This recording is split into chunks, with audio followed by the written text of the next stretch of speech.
Hello friends, स्वागत है आपका अपना YouTube channel study with Mukesh GS में। आज हम लोग किरण पब्लिकेशन में आज का प्रैक्टिस सेट 3 देखेंगे। इससे पहले 2 प्रैक्टिस सेट का वीडियो ऑलरेडी अपलोड कर दिया गया है। यह प्रश्न बिल्कुल एग्जाम पैटर्न पर आधारित है।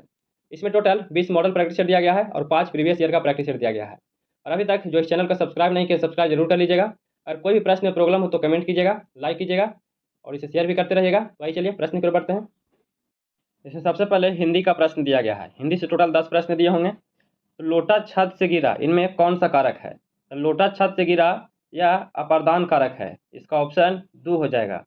अपादान कारक जो है संज्ञा के जिस रूप से किसी वस्तु के अलग होने का भाव प्रकट होता है उसे अपादान कारक कहते हैं। जैसे लोटा जो है छत से नीचे गिर रहा है तो यह अलग हो रहा है। इसका उत्तर 2 हो जाएगा। दूसरा प्रश्न है कि अकर्मक क्रिया के कितने भेद होते हैं? तो अकर्मक क्रिया के कितने भेद होते हैं? तो अकर्मक क्रिया के 3 भेद होते हैं। इसका उत्तर जो है 1 सही है। जिन क्रियाओं का व्यापार और फल कर्ता पर हो वे अकर्मक क्रिया कहलाते हैं और इसका 3 भेद होता है। तीसरा प्रश्न है आम के आम गुठलियों के दाम लोक युक्ति का सही अर्थ क्या है? तो आम के आम गुठलियों का दाम जो है इसका सही अर्थ दोहरा फायदा है। इसका ऑप्शन 4 सही है। चौथा प्रश्न है कि अकल के घोड़े दौड़ना मुहावरे का सही अर्थ क्या है? तो अकल के घोड़े दौड़ना का सही अर्थ क्या है? तो इसका सही अर्थ केवल कल्पनाएं करते रहना है। इसका ऑप्शन 1 सही है। तो इसे सब्सक्राइब करते रहिएगा। Study with Mukesh ji channel का नाम है। अगला प्रश्न है तो किस क्रमांक के वाक्य में सही विराम चिन्ह लगा है? तो किस क्रमांक में वाक्य में सही विराम चिन्ह लगा है? तो सही विराम या राम तुम अब सो जाओ, इसमें सही विराम लगा हुआ है। इसका ऑप्शन 1 सही है। नेक्स्ट प्रश्न है निम्नलिखित अंग्रेजी वाक्य का हिंदी में अनुवाद करना है। इसे क्या करना है? हिंदी में अनुवाद करना है। तो it's time for the train to arrive हो जाएगा। इसका हिंदी क्या हो जाएगा? तो इसका हिंदी जो है ट्रेन के आने का समय हो चुका है। इसका ऑप्शन 1 सही है। तर्तीब प्रत्यय में वे होते हैं। तो तर्तीब प्रत्यय में वे होते हैं जो क्रिया के धातु रूपों को छोड़कर अन्य शब्दों के साथ लगते हैं। इसका ऑप्शन 3 सही है। 8वां नंबर प्रश्न है कि चांदनी शब्द का पर्यायवाची शब्द नहीं है। तो चांदनी शब्द का पर्यायवाची शब्द कौन नहीं है? तो ज्योत्सना, कौमुदी और चंद्रिका ये तीनों चांदनी शब्द का पर्यायवाची है, लेकिन शुभ्रा जो है यह नहीं है। इसका ऑप्शन 4 गलत दिया गया है। नगर कहानी का मुख्य पात्र कौन है? तो नगर कहानी का मुख्य पात्र कौन है? इसका मुख्य पात्र पाप्ती है। इसका ऑप्शन 1 सही है। 10वां नंबर प्रश्न है कि बिहार की सबसे पहली डॉक्यूमेंट्री फिल्म कौन थी? तो बिहार की सबसे पहली डॉक्यूमेंट्री फिल्म जो था वह कौन था? तो वह फिल्म छठ मेले पर था। इसका ऑप्शन 3 सही है। 11वां नंबर प्रश्न है कि धरती कब घूमेगी कैसी कहानी है? तो धरती कब घूमेगी यह कहानी जो है घटना प्रधान है। इसका ऑप्शन 4 सही है। यहाँ से अंग्रेजी का प्रश्न दिया गया है। इसमें भी 9 से 10 प्रश्न दिए गए हैं। तो नीचे दिए गए हिंदी वाक्य का सही अंग्रेजी रूपांतरण करना है। तो दिया गया है कि उसने सारे शिष्टाचार को ताक पर रख दिया है। उसने सारे शिष्टाचार को ताक पर रख दिया है। तो इसका आंसर क्या हो जाएगा? तो इसका आंसर सही आंसर जो है 1 हो जाएगा। He has thrown all the decency to the winds हो जाएगा। इसका ऑप्शन 1 सही है। 13 नंबर प्रश्न है कि in the flowing question fill in the blanks with the correct compound the conjunction. इसमें दिया गया है कि he took off, he caught, he interested the house हो जाएगा। इसका आंसर क्या सही है? इसका आंसर जो है 3 सही है। एज सुन एज हो जाएगा। इसका ऑप्शन 3 सही है। 14 नंबर प्रश्न है in the flowing question identify the noun the having the singular and plural alike. इसका आंसर क्या सही है? इसका उत्तर जो है 4 हो जाएगा। इसमें ऑल द एबव सही है। इसमें तीनों सही दिया गया है। इसका उत्तर 4 सही है। 5वां नंबर प्रश्न है कि identify the incorrect the sentence. इसमें इनकरेक्ट सेंटेंस कौन सा दिया गया है? तो इनकरेक्ट जो सेंटेंस है इसमें से 2 हो जाएगा। He is means is small but he has the इनक्रोड नो डेबिट हो जाएगा। इसका ऑप्शन 2 सही है। 16 नंबर प्रश्न है कि change the following sentence in the future perfect the continuous tense identify the correct option among the choice the given. इसमें दिया गया है कि आई एम स्पीकिंग। इसका आंसर क्या हो जाएगा? इसका आंसर जो है 2 सही है। I shall will have been speaking हो जाएगा। इसका आंसर 2 सही है। 17 नंबर प्रश्न है कि pick the choice the close the meaning of the word given capital letters. इसमें दिया गया है विंडिक्टिव, विंडिक्टिव। इसका आंसर क्या हो जाएगा? इसमें विंडिक्टिव दिया गया है, तो इसका आंसर जो है रेवेन ये फुल हो जाएगा, रेवेनगे फुल हो जाएगा, तो इसका आंसर 2 सही है। 18 नंबर प्रश्न है कि select the nearest the antonym of the given choice. इसमें दिया गया है एरोगेंट, इसमें एरोगेंट दिया गया है, इसका आंसर जो है हैम्बल हो जाएगा, इसका ऑप्शन 4 सही है। 19 नंबर प्रश्न है कि Santosh did not want to get marriage at the age of 16, why was it so. इसका आंसर क्या सही है? इसका आंसर जो है she was the interested in the higher studio, इसका ऑप्शन 2 सही है। 20 नंबर प्रश्न है कि who is the elder girl and who is the younger one. इसका आंसर क्या सही है? तो इसका उत्तर जो है 1 हो जाएगा, इसका आंसर 1 सही है। यहाँ से सामाजिक विज्ञान का प्रश्न को देखेंगे। किसके शासनकाल के दौरान वेन सोंग ने चालुक्य साम्राज्य की यात्रा किया था? वेन सोंग ने चालुक्य साम्राज्य की यात्रा पुलकेशिन द्वितीय के शासनकाल में किया था, इसका ऑप्शन 4 सही है। 22 नंबर प्रश्न है कि भारत के राष्ट्रपति को स्वेच्छा निर्णय अधिकार विवेकाधिकार के अंतर्गत क्या प्राप्त है? तो इसके अंतर्गत प्रधानमंत्री की नियुक्ति करना प्राप्त है, इसका ऑप्शन 2 सही है। 23 नंबर प्रश्न है कि सिंधु घाटी सभ्यता की लिपि कौन सी है? तो सिंधु घाटी की सभ्यता जो था उस समय अज्ञात लिपि था, इसका ऑप्शन 2 सही है। 24 नंबर प्रश्न है कि निम्न में कौन सी साहित्य कृति कृष्ण देवराय द्वारा लिखा गया है? तो कृष्ण देवराय द्वारा साहित्य जो लिखा गया है वह अनुक्त मर्यादा है, इसका ऑप्शन 3 सही है। 25 नंबर प्रश्न है कि सत्याग्रह के 3 प्रमुख स्वरूप कौन से हैं? तो 3 प्रमुख जो स्वरूप हैं वह असहयोग, सविनय अवज्ञा तथा बहिष्कार है, यह 3 इसका स्वरूप था, तो इसका ऑप्शन 1 सही है। 26 नंबर प्रश्न है कि राष्ट्रपति को किस अनुच्छेद के अंतर्गत यह अधिकार प्राप्त है कि वित्तीय आपातकाल लागू किया जा सकता है? तो वित्तीय आपातकाल जो है यह अनुच्छेद 360 के द्वारा लगता है, इसका ऑप्शन 4 सही है। और राष्ट्रपति शासन जो है 356 के अनुसार लगता है। अगला प्रश्न है कि निम्नलिखित में किस भारतीय खिलाड़ी को चित्राकृत लॉर्ड्स के मैदान में प्रदर्शित है? तो लॉर्ड्स के मैदान में किनका चित्र लगाया गया है? तो कपिल देव का लगाया गया है, इसका ऑप्शन 4 सही है। 28 नंबर प्रश्न है कि निम्न में कौन सा राष्ट्र द्वितीय विश्व युद्ध के एलाइड पावर्स मित्र पक्ष शक्तियां नामक गठबंधन में भाग लिया था? इस गठबंधन में भाग जो लिया था कौन था? तो इसमें सोवियत संघ रूस लिया था, इसका ऑप्शन 1 सही है। 29 नंबर प्रश्न है कि जब ईस्ट इंडिया कंपनी का गठबंधन हुआ तो उस समय भारत का मुगल बादशाह कौन था? जब ईस्ट इंडिया कंपनी का गठबंधन हुआ था तो उस समय भारत का मुगल बादशाह अकबर था, इसका ऑप्शन 4 सही है। 30 नंबर प्रश्न है कि लॉर्ड्स कर्जन के वाइसराय होने के दौरान निम्न में कौन सी घटना नहीं घटी थी? तो कौन सा घटना नहीं घटा था? तो इसके समय में भारतीय राष्ट्रीय कांग्रेस का गठन यह नहीं घटा था, यह जो है 1885 ईस्वी में घटा था, तो इसके शासनकाल में नहीं हुआ था, तो इसका ऑप्शन जो है 3 सही है। भारतीय पुरातत्व विभाग की स्थापना द्वितीय दिल्ली दरबार और बंगाल विभाजन, ये तीनों जो है लॉर्ड कर्जन के द्वारा किया गया था, लेकिन भारतीय राष्ट्रीय कांग्रेस की इसका गठन ये उनके द्वारा किया गया था। 31 नंबर प्रश्न है कि फ्रांस में आतंक के शासन के दौरान निम्न में किसके महत्वपूर्ण भूमिका निभाई थी? तो फ्रांस के आतंक के शासन के दौरान महत्वपूर्ण जो भूमिका निभाया था वह भूमिका रोबेस्पियर के द्वारा निभाया गया था, इसका ऑप्शन 3 सही है। 32 नंबर प्रश्न है वह मिट्टी जो वर्षा के कारण गहन निक्षालन की ओर प्रवृत्त है वह क्या कहलाता है? उसे क्या कहा जाता है? तो उसे लेटेराइट मिट्टी कहा जाता है, इसका ऑप्शन 1 सही है। 33 नंबर प्रश्न है कि जल संवर्धन पौधे के कर्षण की एक विधि है, इसमें निम्न में से किसका प्रयोग नहीं किया जाता है? तो किसका प्रयोग नहीं किया जाता है? तो इसके लिए मिट्टी का प्रयोग नहीं किया जाता है, इसका ऑप्शन 4 सही है। 34 नंबर प्रश्न है कि बिहार का प्रथम रामसर क्षेत्र कहाँ स्थित है? तो बिहार का प्रथम रामसर जो क्षेत्र है वह क्षेत्र बेगूसराय में है, इसका ऑप्शन 1 सही है।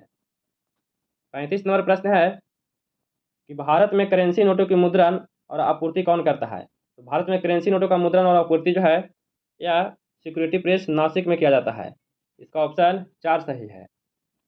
36 नंबर प्रश्न है निम्न में कौन सा संगठन और उसका मुख्यालय गलत ढंग से मिलाया गया है? इसमें गलत ढंग से कौन सा मिलाया गया है? इसमें गलत ढंग से इंटरपोल लियोन, यह बिल्कुल सही है। अंतर्राष्ट्रीय डाक संघ बर्न, ये भी सही है। खाद्य तथा कृषि संगठन रोम में, ये भी सही है।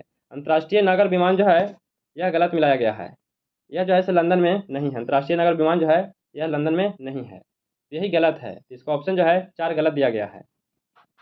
37 नंबर प्रश्न है कि द स्टेट ऑफ नेशन पुस्तक का लेखक कौन है। तो द स्टेट ऑफ नेशन जो पुस्तक है इसका लेखक फलीएम नरी नरीमन है। तो इसका ऑप्शन 4 सही है।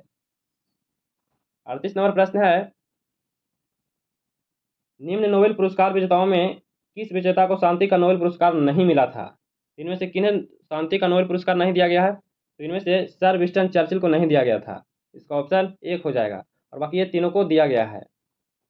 39 नंबर प्रश्न है कि मत पत्रों को सबसे पहले प्रयोग किया गया है। तो मत पत्रों का सबसे पहले प्रयोग जो किया गया है यह प्रयोग प्राचीन यूनान में किया गया है। इसका ऑप्शन 3 सही है। 40 नंबर प्रश्न है कैबुल लमजाओ जो विश्व का एक अकेला तैरता हुआ राष्ट्रीय उद्यान है। तो कैबुल लमजाओ जो है यह कहाँ है। तो कैबुल लमजाओ जो है यह मणिपुर में स्थित है। इसका ऑप्शन 1 सही है। 41 नंबर है के आर कुमार स्वामी अय्यर बजाते हैं। तो के आर कुमार स्वामी अय्यर जो है क्या बजाते हैं। तो यह बीना बजाते थे। इसका ऑप्शन 1 सही है। 42 नंबर प्रश्न है कि व्यक्तिगत ट्रैक प्रतिस्पर्धाओं में ओलंपिक के फाइनल में पहुंचने वाली प्रथम भारतीय महिला कौन थी। तो प्रथम भारतीय महिला कौन थी। तो प्रथम जो थी पीटी उषा थी। इसका ऑप्शन 1 सही है। 43 नंबर प्रश्न है महात्मा गांधी के जन्म स्थल पर एक राष्ट्रीय स्मारक का निर्माण किया गया था। तो उसका नाम क्या है। तो जन्म स्थल पर जो किया गया था कीर्ति मंदिर का किया गया था और मृत्यु पर किया गया था राजघाट का। तो जन्म पर कौन सा किया गया था। तो कीर्ति मंदिर का किया गया था। तो इसका ऑप्शन 3 हो जाएगा और मृत्यु पर राजघाट का। 44 नंबर प्रश्न है पहले भारतीय क्रिकेट कप्तान कौन थे। तो पहले भारतीय क्रिकेट जो कप्तान थे वह कौन थे। तो सीके नायडू थे। इसका ऑप्शन 1 सही है। 45 नंबर है कि मुस्लिम शासक में सबसे पहले किसने मूल नियंत्रण लागू किया था। तो मूल नियंत्रण सबसे पहले किसके द्वारा लागू किया गया था। तो यह अलाउद्दीन खिलजी के द्वारा लागू किया गया था। इसका ऑप्शन 3 सही है। 46 नंबर है कि भारत में सूर्य राजवंश के संस्थापक कौन थे। तो भारत में सूर्य राजवंश के संस्थापक शेरशाह खान थे। तो इसका ऑप्शन 2 सही है। 47 नंबर प्रश्न है बंगाल बिहार एवं उड़ीसा के दीवानी का ग्रांट संबंधित है। बिहार बंगाल और उड़ीसा का दीवान जो संबंधित है यह ग्रांट शाह आलम द्वितीय से संबंधित है। इसका ऑप्शन 1 सही है। 48 नंबर प्रश्न है केंद्र शासित प्रदेश दादरा और नगर हवेली की राजधानी इनमें से कौन सी है। तो दादरा और नगर हवेली का जो राजधानी है वह राजधानी सिलवासा है। इसका ऑप्शन 4 सही है।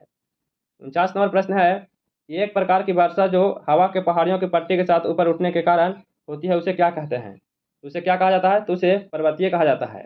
इसका ऑप्शन 4 सही है।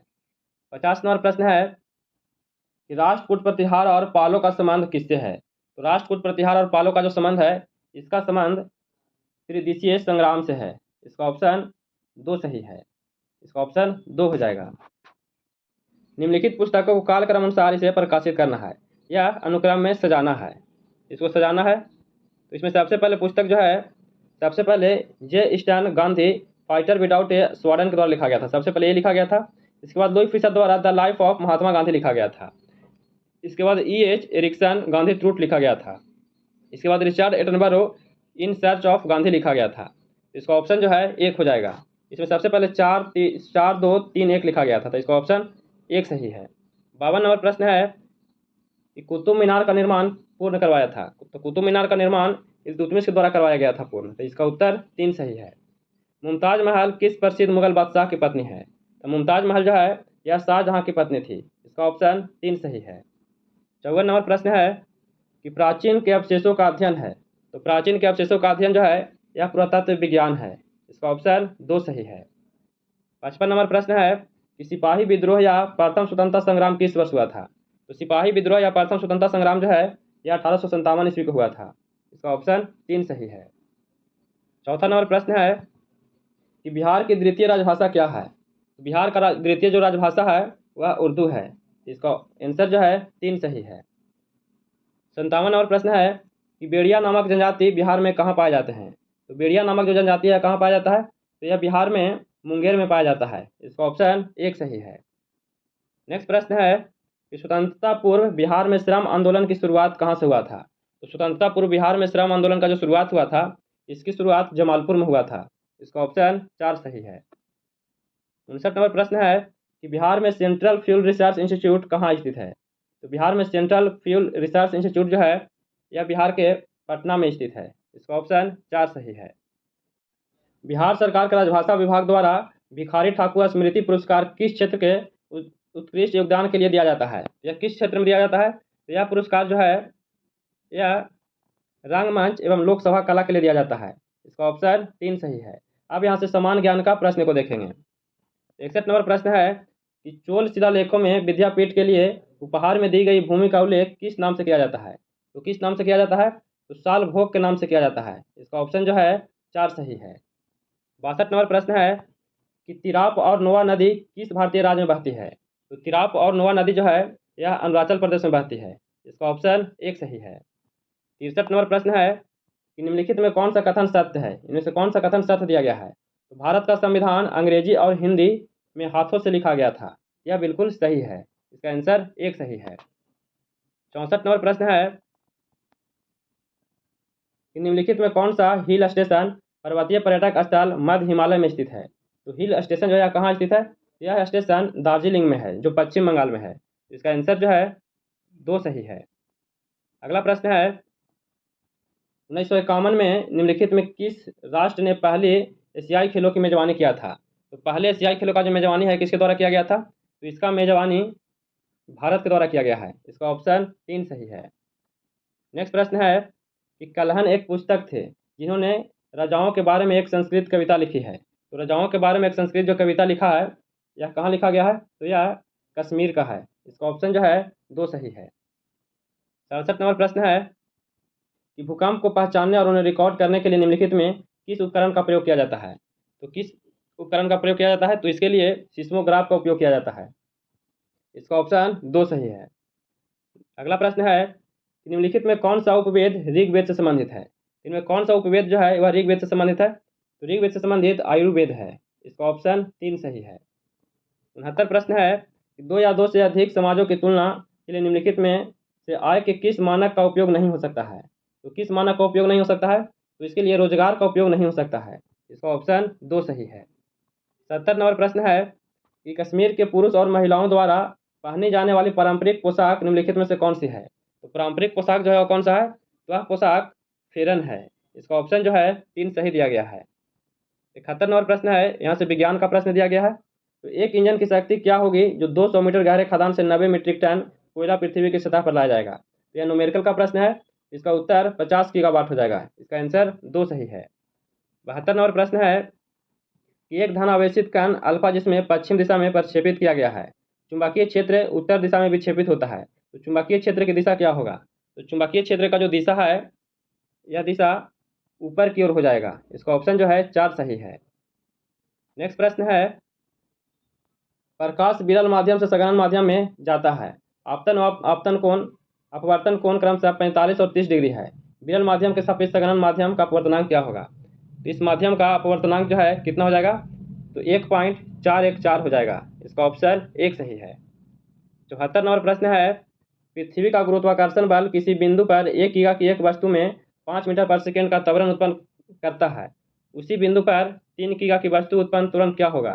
तो इसका त्वरण कितना हो जाएगा? तो इसका त्वरण जो है 5 मीटर पर सेकेंड स्क्वायर हो जाएगा। इसका आंसर 3 सही है।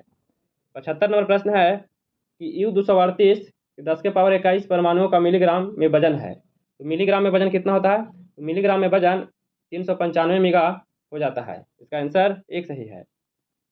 76 नंबर प्रश्न है कि ट्राइटियम में न्यूक्लियर की संख्या कितना होता है? तो ट्राइटियम में न्यूक्लियर की जो संख्या है इसमें संख्या न्यूट्रॉन बराबर 2 और प्रोटॉन बराबर 1 होता है। इसका आंसर जो है 4 सही है। 77 नंबर प्रश्न है एस्टिक अम्ल में उपस्थित क्रियात्मक समूह कौन सा है? तो एस्टिक अम्ल में उपस्थित क्रियात्मक जो समूह है यह समूह 2 हो जाएगा। इसका आंसर जो है 2 सही है। 78 नंबर प्रश्न है कि टाइलिन नामक एंजाइम किस ग्रंथि में बनता है? तो टाइलिन नामक एंजाइम जो है यह किस ग्रंथि में बनता है? तो यह लाल ग्रंथि में बनता है। इसका आंसर जो है 3 सही दिया गया है। 78 नंबर प्रश्न है कि जब बर्फ के 2 घनों को आपस में दबाया जाए तो वे मिलकर एक घन बना लेते हैं, निम्नलिखित में कौन सा उसमें आपस में जुड़ने में मदद करता है? तो आपस में जुड़ने में जो मदद करता है वह कौन करता है? तो हाइड्रोजन अवंश का बनना यह मदद करता है। इसका ऑप्शन जो है 1 सही है। 80 नंबर प्रश्न है कि जल खींचने वाले विद्युत पंप द्वारा हम बदलते हैं, तो जल खींचने वाले विद्युत पंप द्वारा हम क्या बदलते हैं? तो इसके द्वारा विद्युत ऊर्जा को स्थितिज ऊर्जा में बदल देते हैं। इसका ऑप्शन 1 सही है। अगला प्रश्न है कि किसी पिंड की उस गति को क्या कहते हैं जिसकी कुछ समय के अंतराल के बाद पुनरावृत्ति होती है, तो उसे क्या कहा जाता है?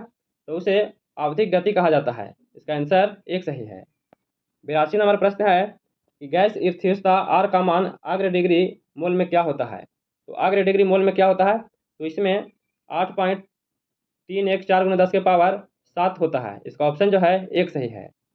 83 नंबर प्रश्न है कि जीव के लिए बॉडी के कुल भार का या रसायन के ऊतक सांद्रण का 50% कम करने के लिए अपेक्षित समय को क्या कहा जाता है? तो अपेक्षित समय को क्या कहते हैं? तो इसे अर्धायु अवधि कहा जाता है। इसका आंसर जो है 4 सही है। 84 नंबर प्रश्न है कि कार्बन के 6.023 × 10 के पावर 22 परमाणुओं का भार कितना होगा? इसका भार कितना हो जाएगा? तो इसका भार 12 ग्राम होगा। इसका ऑप्शन 1 सही है।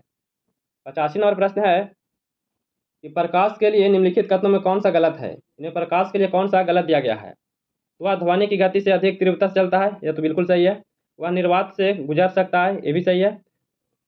वह निर्वात से नहीं गुजर सकता है, यह जो है गलत है। वह निर्वात से नहीं गुजर सकता है, यही गलत दिया गया है। तो इसका ऑप्शन 3 हो जाएगा।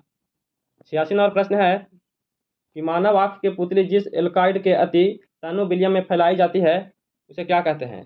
तो तनु विलियम में फैलाई जाती है वह एट्रोपिन है। इसका आंसर 3 सही है। 87 नंबर प्रश्न है कि क्रिकेट के गेंद को किस कोण से मारा जाना चाहिए ताकि वह अधिकतम क्षैतिज दूरी पर जा सके? तो अधिकतम क्षैतिज दूरी तक जा सके वह कितना का कोण होना चाहिए? तो इसके लिए 36 से 45 डिग्री का कोण होना चाहिए। इसका आंसर जो है 2 सही है। 88 नंबर प्रश्न है कि निम्न में कौन सा एक मानव शरीर में पेट दर्द का कारक है? तो पेट दर्द का जो कारक है कौन सा है? तो पेट दर्द का कारक अम्ल है। इसका आंसर 2 सही है। 89 नंबर प्रश्न है कि वाहनों के अग्र दीपों हेडलाइटों में किस प्रकार के दर्पण का इस्तेमाल होता है? तो किस प्रकार के दर्पण का इस्तेमाल होता है? तो इसके लिए अवतल दर्पण का उपयोग किया जाता है। इसका आंसर 2 सही है। 90 नंबर प्रश्न है कि जब एक कम प्रतिरोध एक अधिक प्रतिरोध के साथ समानांतर क्रम में जोड़ा जाता है तब उनका युग्म प्रतिरोध निम्नलिखित में कौन सा है? तो इसका कौन सा हो जाता है? तो इसका कम प्रतिरोध से सदैव कम होता है। इसका आंसर 2 सही है। यहाँ से 10 प्रश्न गणित का पूछा गया है, इसे जरूर बनाइएगा। इसका आंसर 91 नंबर जो प्रश्न है इसका आंसर 2 हो जाएगा। इसका आंसर जो है 400 दिया गया है। और 92 नंबर जो प्रश्न है इसका आंसर 4 हो जाएगा, 15 वर्ष हो जाएगा। और 93 नंबर जो प्रश्न है इसका आंसर 3 हो जाएगा, 156 हो जाएगा। 94 नंबर जो प्रश्न है इसका आंसर 1 हो जाएगा, इसमें 2 दिया गया है। और 95 नंबर जो प्रश्न है इसका आंसर 4 हो जाएगा, 100 रुपया हो जाएगा। और 96 नंबर जो है इसका आंसर 1 हो जाएगा, 50 वर्ष हो जाएगा। नेक्स्ट प्रश्न है 97 नंबर, इसका आंसर जो है 2 हो जाएगा, 80 रुपया हो जाएगा। और 98 नंबर जो प्रश्न है इसका आंसर 4 हो जाएगा, 100% हो जाएगा। और 99 नंबर प्रश्न है इसका आंसर जो है 2 हो जाएगा, 10% का इसमें हानि हो जाएगा। और आज का अंतिम प्रश्न